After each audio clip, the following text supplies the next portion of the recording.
দাজ্জাল কি আসলে? সে তো একটা ব্যক্তি হবে, কিন্তু দেখেন ওর সিস্টেম কিন্তু অলরেডি ডেভেলপ করে ফেলছে। সে কি প্রত্যেকটা জায়গায় পায়ে হেঁটে হেঁটে গিয়ে শাসন করবে? আপনাদের তাই মনে হয়? সে প্রত্যেকটা জায়গায় তার এজেন্টদেরকে বসাবে, এটাই বাস্তব। উমর রাদিয়াল্লাহু আনহু মদিনা থেকে পুরো বিশ্ব শাসন করেছেন। তিনি কি প্রত্যেকটা জায়গায় পায়ে হেঁটে হেঁটে গিয়েছেন? এটা কি পসিবল? ইসলামের প্রতিনিধি ছিল, সাহাবায়ে কেরাম বিভিন্ন জায়গায় ছিলেন তার পক্ষ থেকে। মাসিহুদ দাজ্জাল অনেকটা সেম কাজ করতে পারে। দেখুন, খেয়াল করে সে তার অনুসারীদেরকে সব জায়গায় বসিয়ে দিয়েছে, সবাই তার ভাষায় কথা বলছে।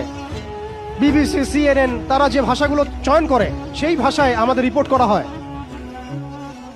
ওরা যে মিডিয়াগুলো, FBI, ওরা যে রিপোর্টগুলো প্রদান করে, ওই রিপোর্টের আলোকে আমাদের এখানে প্রশাসনিক বাহিনী কাজ করে। তারা যেভাবে ফাংশন করে সেইভাবে কাজ করা হয়। পুরো বিশ্বটা যেন একটা সিস্টেমের মধ্যে নিয়ে আসা হয়েছে। এটাই হচ্ছে একটা দাজ্জালীয় ওয়ার্ল্ড অর্ডার।